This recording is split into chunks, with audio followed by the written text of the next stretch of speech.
Olá, apaixonados por fisiologia! Sejam muito bem-vindos a mais um episódio do Fisiologia Falada. Hoje, nós vamos entrar dentro do coração, no exato momento em que ele bate. Vamos assistir em câmera lenta ao ciclo cardíaco. Prepare-se, nós vamos desacelerar o tempo. Então pega seu café, ajeita seus fones e vem comigo. Todo batimento cardíaco tem dois tempos fundamentais, apenas dois. E entender esses dois tempos é entender tudo o que vem depois. O primeiro tempo se chama sístole. A sístole é a fase da contração. É o momento em que o músculo aperta, espreme e empurra o sangue para fora. O segundo tempo se chama diástole. A diástole é a fase do relaxamento.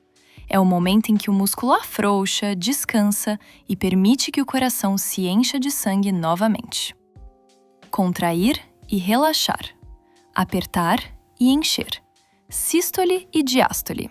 É esse vai e vem, esse pulsar entre esforço e descanso que mantém o sangue circulando pelo corpo inteiro. E aqui vem um detalhe que muita gente não imagina. O coração passa boa parte do tempo relaxado. A diástole, o descanso, costuma durar mais do que a sístole. Faz sentido, não faz? Um órgão que trabalha a vida inteira, sem nunca parar, precisa aproveitar cada fração de segundo de descanso que puder. Mas atenção! Quando falamos em sístole e diástole, geralmente estamos falando dos ventrículos, as câmaras mais poderosas do coração, as verdadeiras bombas. Então, a partir de agora, vamos acompanhar a jornada de uma única gota de sangue atravessando as fases do ciclo, do enchimento até a ejeção. Vamos começar pelo momento de calmaria, o enchimento.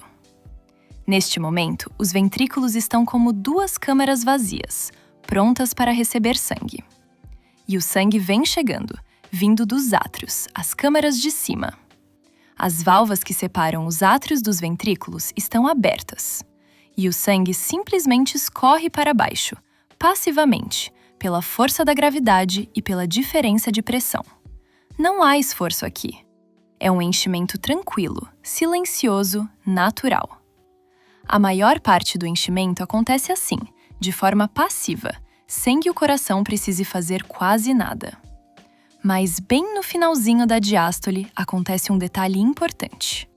Os átrios dão uma leve contração, um empurrãozinho final. É como espremer os últimos restos de uma bisnaga, para garantir que os ventrículos recebam cada gota possível de sangue. Esse empurrão dos átrios é conhecido como pontapé atrial.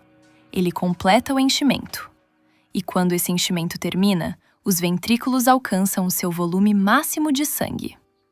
Esse volume tem um nome, e é um nome que você precisa guardar: volume diastólico final. O volume diastólico final é a quantidade máxima de sangue que o ventrículo contém, ao fim da diástole, logo antes de se contrair. É o ventrículo cheio até a borda, carregado, pronto para disparar. E é exatamente nesse instante de plenitude que a faísca elétrica chega, o sinal do batimento. E tudo está prestes a mudar.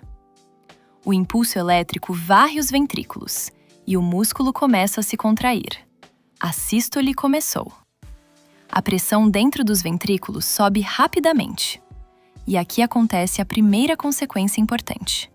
Assim que a pressão ventricular ultrapassa a pressão dos átrios, as válvulas entre átrios e ventrículos se fecham. E esse fechamento produz um som. O primeiro som do batimento. Aquele tum. Mas agora preste muita atenção, porque o que vem a seguir é um dos momentos mais engenhosos do ciclo. Os ventrículos estão se contraindo com força, a pressão está subindo, mas as válvulas de saída, aquelas que levam o sangue para os pulmões e para o corpo, ainda estão fechadas. Então pensa na situação. O músculo aperta com toda a força. As portas de entrada já se fecharam. E as portas de saída ainda não se abriram. O sangue está preso. Não entra e não sai.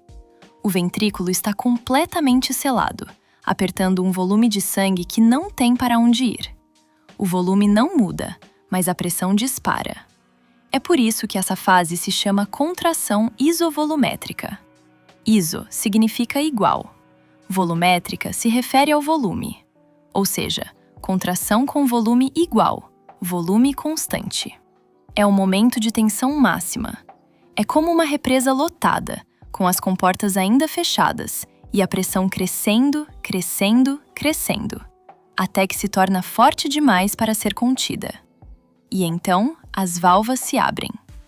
Quando a pressão dentro dos ventrículos finalmente supera a pressão das grandes artérias, as válvulas de saída se escancaram e o sangue jorra. Esta é a ejeção ventricular. O músculo se contrai com toda a sua força e o sangue é lançado para fora, com pressão, em direção aos pulmões e a todo o resto do corpo. De um lado, o ventrículo direito bombeia sangue para os pulmões. Do outro, o ventrículo esquerdo, o mais forte de todos, dispara o sangue para a grande artéria do corpo, com força suficiente para alcançar até a ponta dos seus dedos. Durante a ejeção, uma boa parte do sangue que estava no ventrículo é expulsa. Mas, e isso é fundamental, nunca sai todo o sangue. Sempre sobra uma quantidade dentro do ventrículo. E essa quantidade que sobra também tem um nome: volume sistólico final. É o volume de sangue que permanece no ventrículo depois que ele terminou de se contrair e ejetar. É o resto, o que ficou para trás. Então agora nós temos dois volumes importantes, e eles contam uma história juntos. Temos o volume diastólico final, o ventrículo cheio, antes de contrair. E temos o volume sistólico final, o que sobrou depois de contrair. A diferença entre esses dois números revela algo essencial. E é aí que entra um dos conceitos mais importantes de toda a fisiologia cardíaca. Se o ventrículo estava cheio e depois sobrou apenas uma parte, então a diferença entre esses dois valores é exatamente a quantidade de sangue que foi realmente bombeada em cada batimento. Essa quantidade se chama volume sistólico. O volume sistólico é o volume de sangue ejetado a cada batida. É o volume diastólico final, o ventrículo cheio, menos o volume sistólico final, o que sobrou, o que saiu de fato. Pensa de forma simples. Se o ventrículo tinha uma certa quantidade de sangue e depois ficou com menos, o que sumiu foi bombeado para o corpo. Esse é o volume sistólico. É a entrega de cada batimento. Mas os cientistas e os médicos queriam saber algo além disso. Não bastava saber quanto sangue saiu. Eles queriam saber a eficiência do coração. Ou seja, de todo o sangue que estava lá dentro, qual porcentagem foi realmente bombeada? E assim, nasceu um dos indicadores mais importantes da saúde do coração: a fração de ejeção. A fração de ejeção é a proporção do sangue que o ventrículo consegue ejetar em relação ao total que ele tinha. É o volume sistólico dividido pelo volume diastólico final, transformado em porcentagem. Em um coração saudável, essa fração costuma ficar em torno de 50% a 70%. Ou seja, a cada batimento, o ventrículo bombeia mais da metade de todo o sangue que continha. E por que isso importa tanto? Porque a fração de ejeção é como um boletim de desempenho do coração. Quando ela cai, quando o coração passa a bombear uma porcentagem cada vez menor, isso pode ser o sinal de que o músculo está enfraquecendo, de que a bomba está perdendo força. É um dos primeiros indícios de insuficiência cardíaca. Um único número que resume de forma elegante o quão bem o seu coração está fazendo o seu trabalho.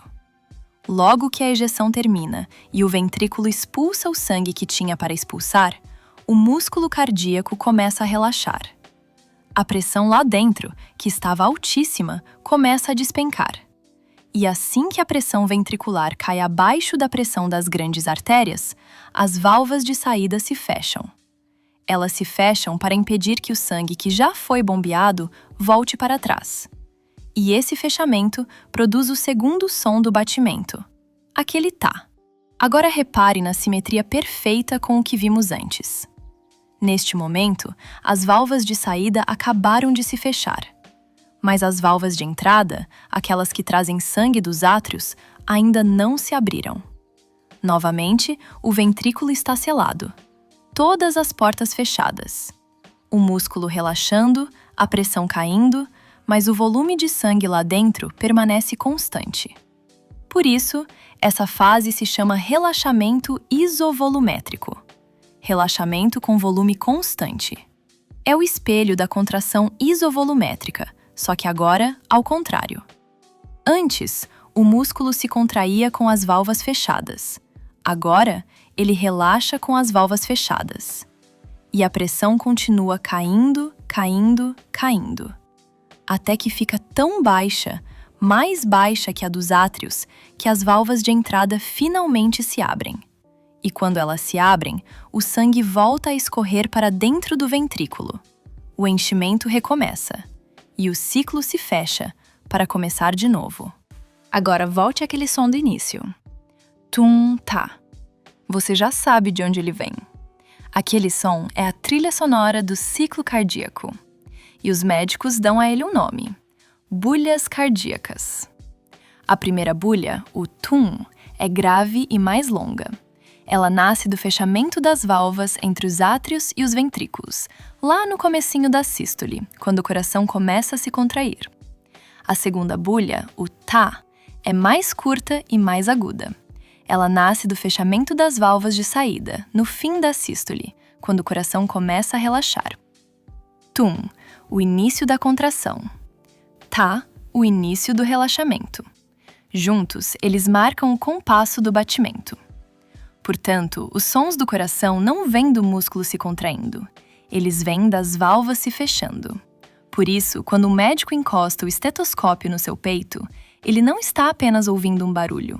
Ele está escutando as portas do seu coração se abrindo e fechando, no tempo certo. E se alguma dessas portas estiver com defeito, se estiver vazando ou emperrada, o som muda. Surge um sopro, um ruído extra. E é assim que o ouvido treinado de um médico consegue detectar um problema, apenas escutando a música do seu coração. Vamos agora juntar tudo em uma única ideia, a ideia que governa o ciclo inteiro. Todo ciclo cardíaco é comandado por uma regra simples e implacável. O sangue sempre flui de onde a pressão é maior para onde a pressão é menor. É só isso. É essa regra que abre e fecha cada válvula. É essa regra que move cada gota de sangue. Pense em cada fase que percorremos. As válvulas não se abrem por vontade própria. Elas são empurradas. Elas obedecem à pressão. Quando a pressão dentro do ventrículo fica maior que a dos átrios, as válvulas de entrada se fecham. Quando fica maior que a das artérias, as válvulas de saída se abrem. Quando despenca, as portas se invertem de novo. As válvulas são portas de mão única. Elas garantem que o sangue siga sempre em frente e nunca para trás. Abrem quando devem abrir. Fecham quando devem fechar. Sempre obedecendo à diferença de pressão. É por isso que, o tempo todo, 3 coisas estão dançando juntas dentro do coração.